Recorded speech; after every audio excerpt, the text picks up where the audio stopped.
Muling tinanggap ni Kenji ang kumpanya na malugod na pinagkatiwala namang muli ng kanyang ama. Isinubsob niya sa trabaho ang sarili. Inubos niya ang oras doon kasabay ng patuloy na paghahanap niya kung saan-saan sa kanyang mag-ina. Ngunit tila pinagdadamutan siya lagi ng tadhana. Lahat ng natatanggap niyang lead na lugar, wala doon ang kanyang hinahanap. Parang itinago sila sa isang lugar na kailanman hindi niya maiisip na naroroon sila. Nakailang balik na si Kenji sa France at magkaratig bansa nito. Nagbabaka sakali lang na makasalubong niya doon ang dating asawa, ngunit palagi lang din siyang nabibigo ni hindi sumagi sa isip ng lalaki na doon siya maghanap sa talent na meron ng kanyang asawa.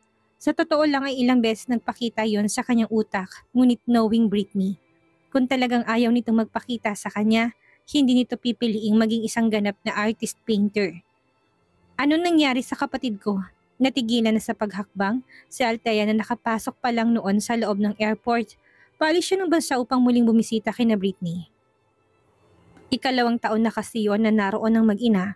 Plano niyang dumaan na muna sa kanila bago magtungo ng Maldives para sa isang linggo niyang business trip. As usual, hindi niya kasama ang kanyang bising asawa. Hindi sa negosyo kung hindi sa pakikipag-bonding nito sa kanilang mga anak na umungot na mamasyal sila habang wala siya gamit ang kanilang yate. Nagpaalam si Renz na isasama si Kenji ngunit ang hindi maintindihan ni Althea ay ang sinasabi nitong bago pa man makarating sa port, ang sasakyan ng kapatid ay nagkaroon ng pagsabog ang kotse nito. Lingid sa kaalaman ng lahat na nang dahil yun kay Monica, nakasama ni Kenji sa kotse. Ang dahilan ng babae ang palaging kawalan nito ng oras sa kanya, kaya minabuting isama na lang siya sa pagsabog. Pinabili niya yun sa caregiver niya at siniguradong maiilalagay sa likod ng kotse bago sila umalis ng bahay. Dirinamahan niya ito kung kaya naman napilitan si Kenjing isama siya kahit labag sa loob niya. Dito ko na ikakwento sa'yo, huwag mo na munang ituloy ang pag-alis mo ng bansa. Kailangan ka dito. Ang asawang ni si Renz, ang nasa kabilang linya, kalmadong paraan ng pagsasalita nito ngunit naman ni Althea ang bigat ng timbre ng boses. Bilisan mo na, patungo na rin dito mga magulang niyo. Walang inaksayang panahon si Althea na parang nakalutang na muling lumabas ng paliparan. Abot-abot na ang kanyang kaba. Anong aksidente sinasabi ng kanyang asawa? Last time na nagkausap sila ng kapatid niya ay okay naman ito. Walang sign ng depression o kahit na anxiety.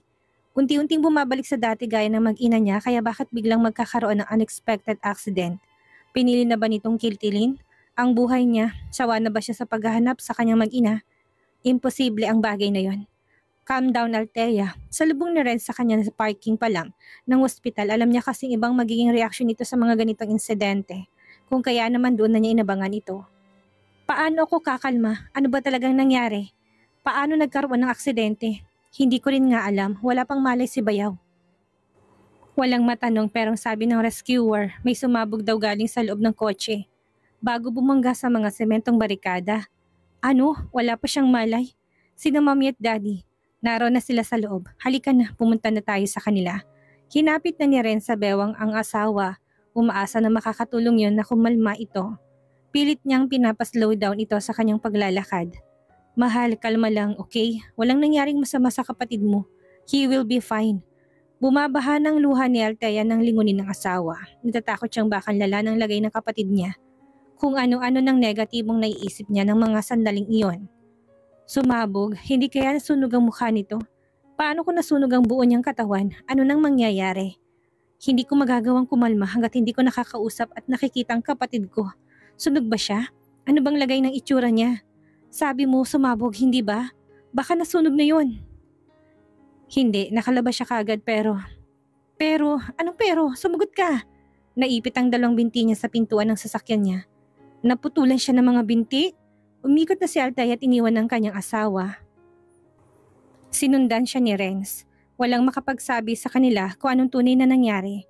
Puro hinuha lang ang naririnig nila. Walang malinaw na explanation doon. Yung details na alam nila ay paliwanag lang ng mga rescuer na nagtungo sa lugar. Kailangan po nating hintayin na magising ang pasyente. Pero wag po kayong mag-alala, ayos na pong lagay niya. Stable na. Sagot ng doktor nang kausapin ng pamilya ni na Althea na nakahinga ng maluwag. Kaya lang po, ano pong plano niyo sa kanyang kasama na dead on the spot? Nasa morgue. Nagpanik na sa kanyang narinig si Althea. Kasama? May kasamang kapatid niya? Sino? Makahulog ang nagkatinginan ang mga magulang at sina Althea. Nagtatanong na din ang mga mata nila. Ang madalas lang naman itong sinasama ay ang sekretary niya. Pero imposible, linggo naman yun. Daddy, Mommy, si Caroline ba? Tukoy niya sa sekretary nitong makailang beses sinasanti ni Kenji pero patuloy pa rin naman niyang kinukuhang muli dahil anito ay sanay na siya ang babae ang kasama. Hindi rin namin alam kung siya nga, hindi si Caroline, wika niya rin sa gitna ng kanilang panghuhula. Si Monica Mercado. Ang kabit niya? Malakas na bulalas ni Althea ang hindi napigilang lakasan pang boses doon. Kahit pa alam niyang namamahinga ng babae ay hindi pa rin humuhupa ang galit sa puso ni Althea dahil sa nalaman niya noon tungkol dito. Ito ang puno at dulo ng lahat tapos malalaman niya may kontak pa rin siya sa babaeng yon. Alam ni Renz na kasama ng kanyang bayaw si Monica. Sa magiging yacht getaway nila, alam niya rin ang tunay nitong kalagayan kung kaya pumayag siya. Itinaon nilang paalis ang kanyang asawa, plano niyang ilihim yon. Pero ayun at nalaman pa rin ito ang totoo. At talagang plano niyo pang isamang babaeng yon? Papaapakin mo maruming budhi sa yate? Niyakap na siya ni Renz, pilit nung pinapakalma. Nagmamasid lang naman ang mga magulang nila. Ayaw makisawsaw sa umiinit na pagtatalo na sa kanila ikagad na namagitan. Mahal, kalma na. Wala na yung tao. Tama na, patahimikin mo na. Hindi, bakit namatay agad? Dapat nung nag-aagaw buhay pa lang siya, ipinakremate nyo na. Kulang ang buhay niya para sa mga naging kasalanan niya. Dapat sa babaeng yun unti-unting mamamatay. Para madama niyang sakit at hirap hanggang siya na mismong humiling na kamatayan niya. Ilang araw pa ang lumipas bago magising si Kenji na nalaman nilang lahat na naapektuhan ng mga binti. Maliit ng tsansa nitong muling makalakad. Yun ay kung papalarin at pagsisikapan ng therapy, bagay na nagpagulantang sa kanyang buong pamilya. Hindi matanggap ni Kenji, paano pa niya hanapin ang kanyang mag-ina? Kung matatagpuan man niya, matatanggap pa kaya niya sila sa ganitong kalagayan? Marami siyang katanungan na alam niya naman ang mga magiging sagot dito. Wala na, tapos na. Mahanap ko man sila, hindi ko na magagawang makabawi pa sa aking mag-ina. Mahigpit siyang niyakap ni Althea. Walang maapuhap ang babae ng mga salita para sa kapatid. Sa pamamagitan ng kanyang mga tingin ay awang-awa siya dito. Deserve nga ba ni Kenji ang malumpo? Hindi, dahil nakita niya kung paano malaman ito magbago at kung paano ito maging desidido na mahanap sila. Hindi niya na talaga gugustuhin balikan pa ako. Literal na inutil na ako. Nakakulong sa upo ang digulong. Kailangan ng tulong mula sa mga tao nakapaligid sa akin. Kung plano mong sabihin sa akin ngayon kung nasaan ang mag-ina ko, huwag mo nang tangkain pa, Odessa. Dahil huli na. Ayoko na. Suko na ako. Hindi ko nagugustuhin makita pa nila ako sa ganitong kalagayan. Hilam sa luhang wika ni Kenji. Kakalabas lang nila ng hospital nang pilitan nilang iuwi si Kenji ng mansyon upang doon mas alagaan. Hindi sumagot si Althea na walang patid ang pagbagsak ng kanyang mga luha. Kung alam lang niya na mangyayari ang aksidenteng iyon, una pa lang sana sinabi niya na kung nasaan ang mag-ina ni Kenji. Hindi niya na sana ito pinatagal. Hindi niya na sana pinahirapan pang maghanap ang kanyang kapatid. Anak, gagaling ka pa. Hindi ba at narinig mo naman na kailangan mo lang ng tamang therapy? Mom, walang maramdaman ng dalawa kong binti.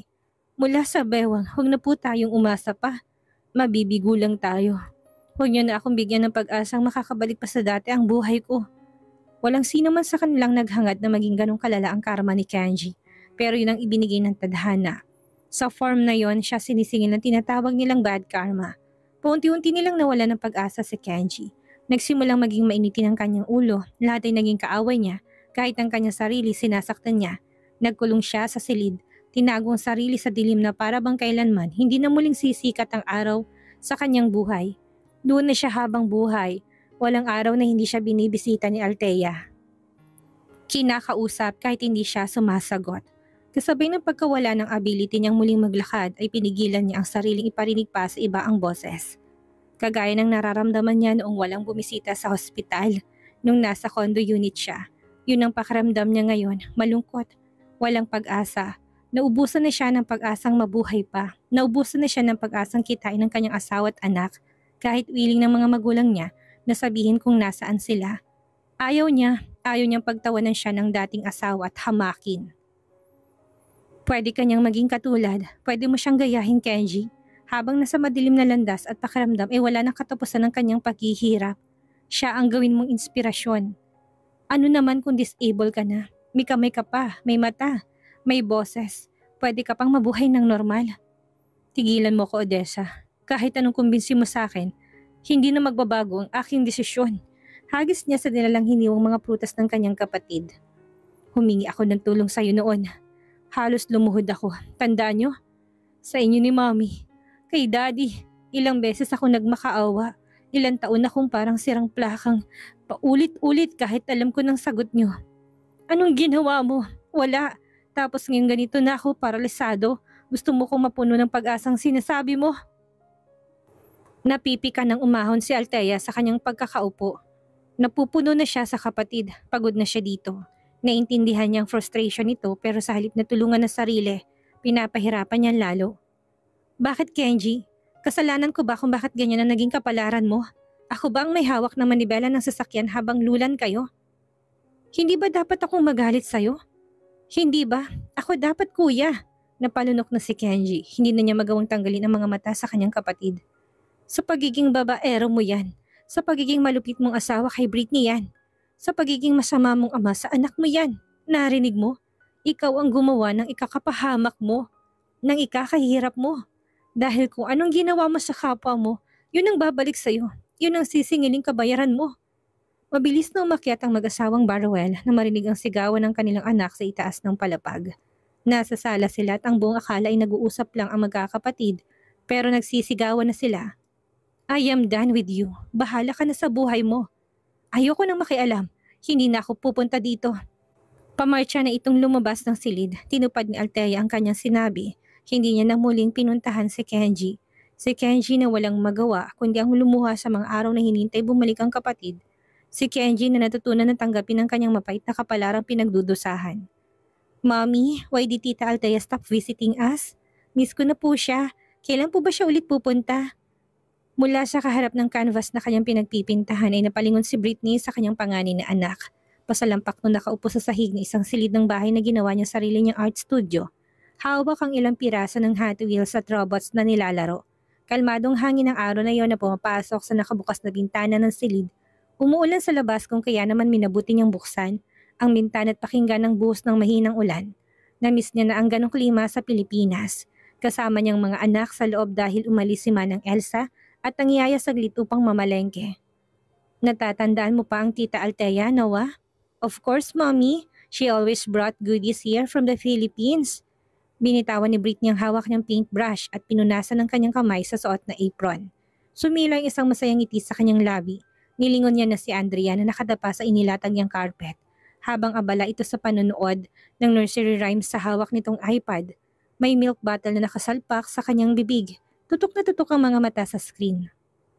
Panaka-nakang sinasabayan niya yon habang iniikot ang kulit na buhok. Ilang taon na nga ba ang lumipas mula na umalis sila ng Pilipinas? 3 taon na, 2 taon na mula nang huling bumisita sa kanilang dati niyang hipag na si Althea. Hanggang sa mga sandaling iyon, hindi niya alam kung anong nangyari at hindi natuloy ang pagdaan nito sa kanya. Hindi na rin naman siya nagtanong lalo na't alam niyang busy ito sa pamilya at sa family business na mas lumaki pa ngayon dahil sa mas gumandang takbo ng kanilang negosyong mag-asawa. Hindi naputol ang kanilang communication, subalit naging limitado naman yon. Nakikipag-video call pa rin naman si Althea sa kanila, lalo ng mga bata sa mga anak nito. Ngunit hindi na yun kagaya ng dati noong mga una hanggang pangalawang taon nilang naninirahan sa bansa. Busy rin naman si Britney sa kanyang ginagawa, kung kaya hindi na rin niya pinagtuunan pa yun ng pansin. Unless mabanggit yun ng anak na si Noah na 6 na taong gulang na sa kapal lang nila, mapag-uusapang dalawa. Kagaya na lang ng araw na yon. Nabanggit ito ng tiyahin na hindi inaasahan ni Britney, na maalala pa ng anak niya. Maybe she is too busy, Noah. Gusto mo bang makipag-video call sa kanya? No, niisip ko lang siyang bigla, Mommy. May bahid ng paitang naging ngiti ni Britney ng tignan pang anak. Alam niya kung anong nilulook forward ni Noah kung bakit hinihintay nito si Althea. Hindi lang pasalubong, kundi ang baon nitong kwento tungkol sa tunay na ama niya. Hindi niya naman yon ipinagkait sa bata kahit pa nagtataka na ito. Curious to sa lahat ng bagay, yung tipong kahit magpaliwanag siya, hindi pa rin naman niya maintindihan. Ganun pa man na interesado pa rin ito sa mga munting kwento patungkol sa ama. Pasalamat pa nga si Britney na hindi ito nagtatanong kung bakit sila hindi umuwi ng bansa. Inimprenta ni Althea sa utak ng pamangkin niya na busy ang kanyang ama, na sa malayo at kailangan magtrabaho. Ipinaliwanag niya mabuti dito kahit pa hindi pa nito abot ang isip na hindi na sila pwedeng mabuo. May ibang pamilya na ito. Panitango lang ang sagot ni Noah na hindi malaman ni Britney kung totoo ba talagang nauunawaan niya ang sitwasyon nila. Pero alam niya na marami pa itong katanungang paminsan-minsan ay yun ang totoo. Hindi niya kailangang maglihim, lalo na't may bagong lalaki na sa kanyang buhay, kamakailan at nagpapatibok ng kanyang puso. Lalaking alam niyang mahal siya, pinupuno siya ng pagpapahalaga. Tanggap siya tigit sa lahat ay ang lalaking mas mahal ang kanyang mga anak kaysa sa kanyang sarili. Lalaking pilit na pinupunan ng pagiging ama sana ni Kenji sa kanyang sariling anak. Si Maki, may kambal na anak na matanda lang kay Noah ng 1 taon, namatay ang asawa sa panganganak, isang businessman. 5 taon ang tanda sa kanya pero dama niya ang tunay na pag-ibig na kailanman hindi niya matagpuan sa dati niyang asawa dahil mas lamang ang binigay nitong pasakit kaysa sa masasaya nilang mga alaala. Halika nga anak, bigyan mo ng malaking hug ang mommy. Bukas niya ng 2 bisig, tumayo si Noah, malapad ang ngiting pinagbigyan ng hiling ng kanyang ina. Patakbo siyang lumapit dito, mahigpit ang niyakap ni Britney. Napansin ni Andrea ang kaganapang iyon kung kaya naman tumayo na rin to upang makisali sa kanila. 3 taong gulang na ang batang kamukha ng amang si Andre. Mito, Mami! Ang tagpong yun ang naabutan ni Manang Elsa na sumungaw ang ulo sa nakabukas na pintuan. Nandito na kami, madam. Tumayo si Britney at minitbit ang 2 anak na walang ginawa kung hindi ang humagikik lang. Alright, tara na mga kiddo. Tulungan natin si Manang Elsa na mag-ayos ng mga pinamili nila. Simpleng buhay lang ang meron sila sa simpleng bansang iyon. Hindi sinani ni Britney ang mga anak sa marangya kahit pa kaya naman. Minsan sumasama sila sa market, tumutulong sa pag-aayos noon. Hindi kagaya nung nasa Pilipinas sila na ultimong paglalagay ng pagkain sa lamesa ay dinudulot pa ng sangkatarbang maid. May maid silang tagalinis pero hindi sila tinuturing na iba. Sama-sama sila kung kumain sa dining table. Hindi naging distansyang babae sa kanila kung kaya naman mas lalo siyang minahal ng mga kasama. Ganon din ang mga anak na hindi inaasang lahat sa mga to, lalo na si Noah. Naging normal lang silang mamamayan. Nakakagala sila sa lansangan ng walang ibang iniisip. Ang mura talaga ng mga prutas dito, Madam Britney. Kaya dinamihan ko na. Favorito ng dalawa eh. Daldal ni Manang Elsa habang nilalabas sa eco bag ng kanilang dalang mga yon. Ayan, Noah, Andrea. Favorite niyo lahat ang pinamili ko. Alam ko namang hindi kayo mabubuhay na walang ganyan. 2-story townhouse na may 6 na silid. Living room, dining room, kitchen, movie room, playroom. May maliit din silang garden na tuwing sunny season ay natatamnan na humahalimuyak ng mga bulaklak na napupuno ng mga paru-parong hinahabol ng 2 bata habang pinipinta sila ni Britney. Maliit kumpara sa villa nila sa Pilipinas na naguhumiyaw sa karangyaan. Pero yun ang naging tahanan nila sa loob ng 3 taon. Doon sila nagsimula. Residential yon, kompleto na sa lahat. May public pool, park clubs, gym, may kindergarten na rin at grade school sa loob ng area. Kompleto sa lahat at hindi na nila kailangan pang lumabas. Mga sikat din na personalidad sa bansang iyon ang halos nakatira sa lugar. Looking at her 2 children, sa palagay ni Britney malayo nang nausad niya kahit na parang kailan lang ay nakakulong pa siya sa bangungot ng nakaraan. Malayong malayo nang nilalakbay nilang mag-iina at sa palagay niya pipiliin na lang niyang dito habang buhay na manirahan kaysa bumalik pa ng Pilipinas. Okay na sila, ayos ng takbo ng buhay nila. Pangat na ang karir niya, wala na siyang hihilingin pa. Manang Elsa, ayawan ta boiled banana. Sinawa na kumikinang ang mga mata sa malalaking gamay ng saging na saba. Yung hindi tinatanggal ang balat. Mito yaya, Tina. Gaya ni Andre ang hinilap ang laylayan ng damit ng kausap. Lumaki si Noah sa pangangalaga ni Manang Elsa samantalang si Andrea naman ay kay Tina na naunang maging yaya ni Noah. Kung kaya naman mas sanay sa kanilang 2 batang maging malambing. Nakangiti lang silang pinagmasdan ni Britney. Napaiwas siya ng tingin na maramdaman na para siyang napuwing. Hindi sa alikabok o hindi sa bigla ang pag-init ng bawat sulok ng kanyang mga mata. Dumaan kasi sa kanyang isipan ang mga pinagdaanan nila bago pa sila maayos na makapag-settle doon. Madam Britney, sigurado na po ba kayo sa desisyon nyo? Dito na tayo maninirahan? Nasa ospital po si Mr. Barrowell at walang mag-aalaga sa kanya. Sinamaan niya ng tingin ng matanda. Ayaw na niya marinig pang anumang balita sa dating asawa. Pagod na siya. Mula nang pumirma ng divorce paper at maramdaman ang kalayaan niya, ay mabilis niya nang inalis ang pangalan nito sa kanyang isipan. Hindi man niya magawang tanggalin yon sa pangalan ng anak at naka-arkibat niya. Sisiguraduhin niyang hindi na niya babalikan kailanman ang dating buhay niya sa piling ng lalaking yon. Tama na yung minsang ginawa niyang isang api at alipin ng pag-ibig. Tama na, makakaya niyang mabuhay ng siya lang at ang mga anak na sentro ng buhay niya. Mula ngayon, ayoko nang mababanggit pang tungkol sa kanya. makibalita ka sa mga dati mong kasamahan sa trabaho pero pwede bang huwag mo nang iparating sa akin? Wala na akong pakialam pa. Sinunod ni Manang Elsa ang kanyang utos. Hindi na nga ito muli pang nabanggit sa kanya. Ano kayang mangyayari ngayong tuluyan na nawala ng pag-asa si Kenji na mahanap at mabuo ang pamilya nila ni Britney? At mahanap na kaya ni Britney ang masayang buhay kasamang ibang lalaki? Yan ang ating aalamin sa susunod nating kabanata.